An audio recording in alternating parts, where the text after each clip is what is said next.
ये सुखदेव कौन है? सुखदेव कोई साधारण नहीं है। कौन है? गोलोक धाम में ये सुखदेव जी राधा रानी की गोद में खेला करते थे। ऐसा प्रसंग हमको गर्ग संहिता में मिलता है। राधा रानी की गोद में खेला करते थे। एक बार राधा रानी ने कहा, सुखदेव जी आप जाइए भूतल पर और भागवत का प्रचार प्रसारण करिए, जन जन में भागवत का प्रचार प्रसारण करिए, जाइए। सूत आज सुखदेव जी कहते हैं, मैंने न जाना माता। क्यों? क्योंकि विष्णु की माया पकड़ लेगी। जो कलयुग में आता है एक ही बात कहता है, लाओ कमाओ, लाओ कमाओ, दूसरा कुछ जानता नहीं है। इसलिए मैं दुनिया में नहीं जाने वाला। संसार की माया मुझे डस लेगी। दुनिया में जो आया उसको दौलत ने डसा है, ये सच है। एक छोड़ा है एक, वो कौन है? संत कहते हैं नागिन है माया, इसने सारा जगत काट खाया। कौन छोड़ा? एक बचा। राम का नाम है जिसके मन में, कृष्ण का नाम है जिसके मन में, उसको माया ये डसती नहीं है। कृष्ण का नाम है जिसके मन में, उसको माया ये छूती नहीं है। मन के मंदिर में प्रभु को बसाना, क्या बात सबके ये बस की नहीं है। इस मन में भगवान को बास देना सबके बस की कहाँ है। मीरा जैसे कहीं हुए हैं, खेलना क्यों? खेलना पड़ता है जिंदगी से, खेलना पड़ता है जिंदगी से। भक्ति इतनी भी सस्ती नहीं है, खेलना पड़ता है जिंदगी से। भक्ति ऐसी भी सस्ती नहीं है। मन के मंदिर में प्रभु को बसाना, बात सबके ये बस की नहीं है। आहा, याद करो मीरा को, याद करो शबरी को। हर परिस्थिति में मुस्कुराते रहो, यह कथा तुमको सिखाती है। हर एक परिस्थिति में मुस्कुराते रहो, तब तुम कुछ कर पाते हो। बोलिए भक्त और भगवान की। एक बार दोनों हाथ उठा के राधा रानी की जय हो। क्या बात है। खेलना पड़ता है, क्या टेंशन है। जगह नहीं है तो थोड़ा एडजस्ट होके बैठ जाइए।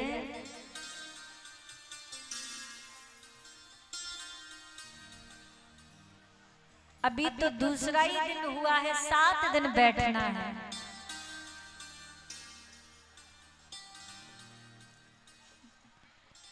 कथा के रसिक जनों, सुंदर भाव तो एक बचा है इस दौलत से, जिसके मन में मेरे कृष्ण का नाम है। ऐसे संतों का यदि दर्शन करना है तो जाइए मेरे गोवर्धन में।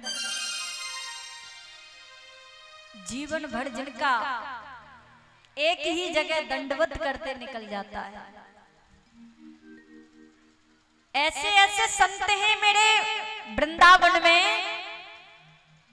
गोवर्धन की परिक्रमा किए हाथ उठाइयो। ये तो है मिथिला की माताएं भक्ति में बहुत आगे हैं। एक बात को, ऐसी बात नहीं है, मैं आप लोग को भूलती नहीं हूँ। जब मैं अन्य राज्यों में जाती हूँ कथा करने, तो मुझे मिथिला की धरती की माताओं का स्नेह याद आता है, प्रेम। कभी भी लाइव कथा में सुनना तुम्हारी बात जरूर आती है मेरी जिज्ञासा। क्यों? पहली कथा में आपसे बहुत स्नेह हो गया, ये दूसरी कथा है, अब तो हम और आप एक ही हो जाएंगे, ये कन्फर्म है।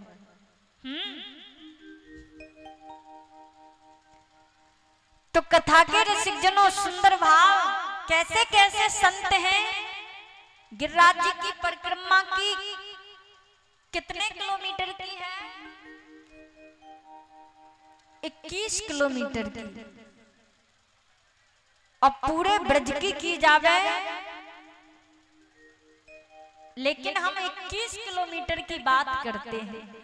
ऐसे ऐसे संत हैं, एक ही जगह पर हजारों बार दंडवत करते हैं, तब आगे बढ़ते हैं, फिर करते हैं, फिर आगे बढ़ते हैं। एक ही जगह पर मानो पूरा दिन निकल जाता है। ये है भक्ति। तो कृष्ण का नाम है जिसके मन में, उसको माया ये डसती नहीं है। और हम पर तो बिहारी जी ने ऐसी कृपा कर दी है। एक बात कहूं, मेरे वृंदावन में सवेरा सूरज से नहीं होता है। वो कोई साधारण शहर नहीं है। वो किसका शहर है? अरे वृंदावन तो आशिकों का शहर है, जहां सवेरा सूरज से नहीं होता है। अरे वहां तो सवेरा मेरे बाके बिहारी के दीदार से हुआ करता है। ऐसा मेरा प्यारा वृंदावन है। तो जब आंखें खुलती हैं तो साक्षात ठाकुर जी का ही दर्शन होता है। गेट से बाहर निकलते ही आहा, मुझे ठाकुर जी का दर्शन होता है। ये क्या है? ये कृपा नहीं है, ये क्या है? ये महान कृपा है। तो अच्छा ही देखिए, भगवान ये मत कहिए भगवान ने हमको क्या नहीं दिया। ये सोचिए, अरे क्या क्या दे दिया हमको ठाकुर जी ने। आपको मानव बनाया, कहां भेजा? मानव बना के कहां भेजा? भारत देश में, जो विश्व भर में सबसे सुंदर देश यदि कोई है तो भारत देश है। अरे जहां डाल डाल पर सोने की चिड़िया करती है बसेरा, वो भारत देश मेरा।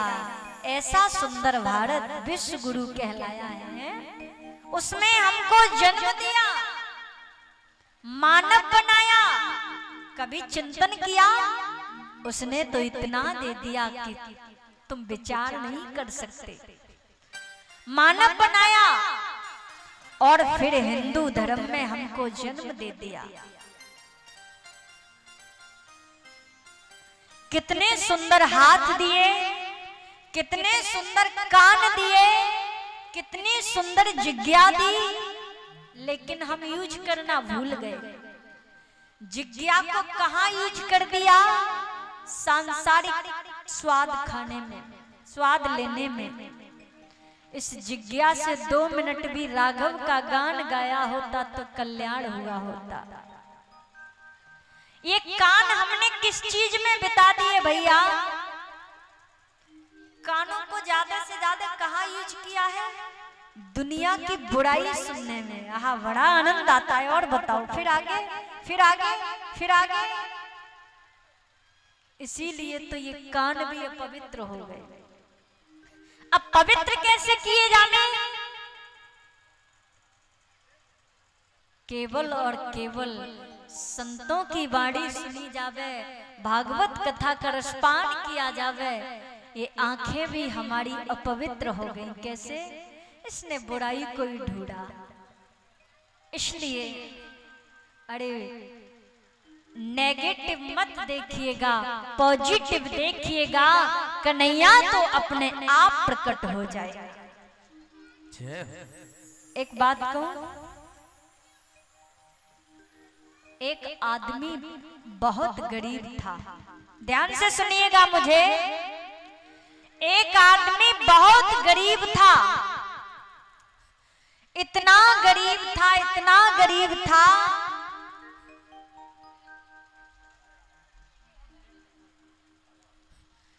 एक आदमी इतना गरीब था कि 2-2 रुपए इकट्ठा करके बैंक में जमा करता था, लेकिन एक ही बात सोचता था, इकट्ठा करके इसको ठाकुर जी के हित लगाऊंगा। फिर उसका परिवार भी बड़ा, विवाह हुआ, काफी दिन व्यतीत हो गए, उसने मकान बनवाया। एक बात बताओ, महीने में 100-100 रुपए इकट्ठा करके मकान बनवाए तो कितना परिश्रम करना पड़ा होगा, सोचो। लेकिन मकान बन गया, परिवार जन बहुत खुश है। मकान में कल प्रवेश होने वाला था, कल गृह प्रवेश होने वाला था। बड़े सुंदर आचार्य जी को नियुक्त किया, लेकिन प्रवेश होने से एक दिन पहले भूकंप आया, मकान गिर गया। पड़ोसी ने सोचा बेचारा कितने दिन से 100-100, 200 रुपए मेहनत करके लाता, मकान बनवाया और भूकंप आया, गिर गया। गिर गया, सब तमाशा देख रहे और वो आदमी दौड़ करके गया, मिठाई लेकर के आया और सब देख रहे थे, उनमें बांटने लगा। लोग बोले क्या करता है तूने, इतने परिश्रम के बावजूद मकान बनाया, फिर वो मकान गिर गया और तुम मिठाई बांट रहे हो, पागल हो गए हो क्या? वह आदमी बोला एक बात कहूं, हाँ। तब तक दूसरा आया, सुनो रुको रुको, पागल हो गए हो, तुम्हारा मकान गिर गया, कल गृह प्रवेश था तो भूकंप आया, आज मकान गिर गया और तुम मिठाई बांट रहे हो। वह व्यक्ति बोला मुस्कुरा करके, एक बात कहूं, मैं मिठाई क्यों बांट रहा हूं? अगर हम सब गृह प्रवेश कर गए होते और तब ये मकान गिरा होता तो हम बचने वाले थे क्या? नहीं बचने वाले, इसलिए हम मिठाई बांट रहे। कितना अच्छा हुआ कि हम गृह प्रवेश नहीं कर पाए, हम सब बच गए हैं। तो भक्त कहता है भगवान जो करते हैं बड़ा अच्छा करते हैं। कैसा भक्त? दासिया बाऊ जी जैसा भक्त, मीरा जैसा भक्त, सबरी जैसा भक्त। तो हर बुराई में एक बहुत अच्छी अच्छाई छुपी होती है। कथा के रसिक जनों, सूत जी कहते हैं सुखदेव जी ने आने को हाँ कर दिया, ठीक है मैया, अगर संसार की माया हमको नहीं डसेगी तो हम जरूर चले जाएंगे। ठीक है। सूत जी कहते हैं, बड़ा सुंदर प्रसंग है, सुनिएगा। कैलाश पर्वत पर माता पार्वती विराजमान है, बाबा समाधि में हैं, बाबा भजन में बैठे हैं। आज नारद जी जाते हैं, नारायण नारायण नारायण भजमन नारायण नारायण नारायण, बोलो नारायण नारायण नारायण।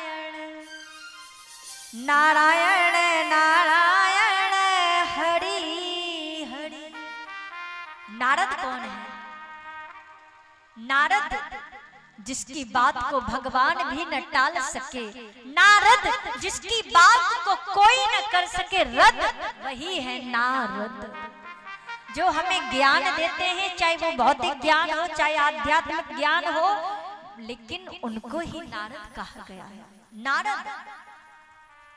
नारद जी चले हैं, माता को प्रणाम करते हैं। देखिए मैया पार्वती और नारद जी के बीच में बहुत अच्छा संबंध है। माता पार्वती नारद जी को क्या मानती हैं? गुरु जी। और नारद जी माँ को क्या मानते हैं? माता जी। माता प्रणाम करता हूँ। आइए आइए नारद जी, बहुत दिनों के बाद आए, क्यों नहीं आते आजकल? है नारद जी मुस्कुरा करके कहते हैं, मैंने आजकल आना जाना छोड़ दिया है। क्यों? क्योंकि संसार में अब प्रेम नहीं रहा, इसलिए जहां जाओ वहां प्रेम खत्म हो गया, प्रेम नहीं रहा। नारद ने कहा अच्छा, इसलिए हमने आना जाना छोड़ दिया है। मैया ने कहा अच्छा। पार्वती कहती है, लेकिन मेरे पतिदेव भोलेनाथ तो मुझे बहुत प्रेम करते हैं, आप कहते हैं संसार में प्रेम नहीं रहा। अच्छी बात है माता, भगवान शंकर आपको प्रेम करते हैं तो बहुत अच्छी बात है। नारद जी बोले अब बात बन गई। नारद जी बोले सुनो मैया, तब तो बाबा ने आपको ये भी बता दिया होगा कि उनके गले में जो मुंडों का हार पड़ा है उसमें किसके मुंड लगे। मैया बोली ये तो कभी नहीं बताया। नारद जी बोले फिर क्या प्रेम करते हैं बताओ, आपको पर्सनल बात भी नहीं बताई तो क्या प्रेम करते, हमें तो नहीं लगता। मैया बोली आ जाने दो बाबा। नारद जी बोले बस बस बन गया काम। नारद जी चलते चलते भगवान शंकर के पास गए और बोले प्रणाम। इस समय कैलाश पर्वत पर आपकी प्रतीक्षा में बैठी हैं पार्वती मैया, आप जाइए ना बाबा। शंकर भगवान ने सोचा आज कैलाश पर्वत पर नारद जी होके आए हैं तो जरूर कोई ना कोई गड़बड़ है। चले हैं, चलते चलते चलते चलते बाबा पहुंच जाते हैं मैया के पास। बाबा इधर से आए तो मैया ने इधर मुंह कर लिया, इधर से आए तो इधर मुंह कर लिया। बाबा बोले देवी क्यों नहीं बोलती आप? अरे आपसे क्या बोलूं, क्यों? ऊपर से तो काले थे ही, आप तो अंदर से भी काले हैं। देवी जानती हो काला कौन होता है? जो रंग के काले होते हैं वो काले नहीं कहे जाते हैं। काला वह होता है जो हृदय का काला होता है। लेकिन मैंने आज तक आपसे कोई बात नहीं छुपाई, तो मैं कहां से काला हो गया? आपने छुपाई या न छुपाई वो हम सब पता चल गई है। आज सब कुछ हमको पता चल गया है। बाबा बोले देवी कुछ ज्यादा ही पता चल गया है आपको। हाँ हाँ पता चल गया है। आज तक आपने ये भी नहीं बताया कि आपके गले में जो मुंडों का हार पड़ा है उसमें किसके मुंड लगे हैं। देवी मुस्कुरा करके बाबा कहते हैं आप इस दुनिया में बार बार आती हैं और बार बार चली जाती हैं, आपकी स्मृति के लिए मैंने इनको धारण करके रखता, फिर आप क्यों नहीं जाती और मैं क्यों चली जाती हूँ? देवी मैंने कथा का रसपान किया है इसलिए। मैया ने कथा सुनने को आज जिद किया है। बाबा ने कहा ठीक है। बाबा कथा सुनाने लगे और मैया कथा सुनने लगी। कौशिक संहिता में ऐसा वर्णन आता है कि पीछे पड़ा था एक सुख पक्षिणी के गर्भ से एक अंडे का प्रादुर्भाव हुआ। बर्फीली हवाएं चल रही तो अंडा फूट गया, उसमें से एक सुख का प्रादुर्भाव हुआ। मैया कथा सुनते सुनते सो जाती है और उस सुख ने हूं की आवाज देना शुरू कर दिया। जब हूं की आवाज देना शुरू किया, बाबा कथा सुनाते रहे। कथा जब पूर्ण भई, बाबा ने नेत्र खोले, मैया सो रही, आवाज कहां से आ रही? पीछे मुड़ के देखा, फूटा हुआ अंडा पड़ा था। बाबा ने कहा अच्छा, धर्म के विरुद्ध बाबा को क्रोध आया, क्रोध के आवेश में आकर के त्रिशूल उठाया और त्रिशूल उठाकर के बाबा दौड़े हैं। आहा, धर्म के विरुद्ध, ये पीछे बैठकर के कथा सुनना धर्म के विरुद्ध है। अब उड़ता हुआ पक्षी अमरनाथ की ओर से बद्रीनाथ की ओर चला जाता है, पीछे पीछे भगवान शंकर। आज व्यास की पत्नी वितिका केसों को सुखा रही थी, उनको उबाई आई, मुख से होके गर्भ में चले जाते हैं। और कितने दिन गर्भ में रहे मां के? 12 वर्ष यानी 12 वर्ष। 12 वर्ष के बाद इस भूतल पर आई। बोलिए सुखदेव भगवान की। ऐसे सुखदेव जी का प्रादुर्भाव हुआ और जन्म लेते ही वन की ओर चले जाते हैं।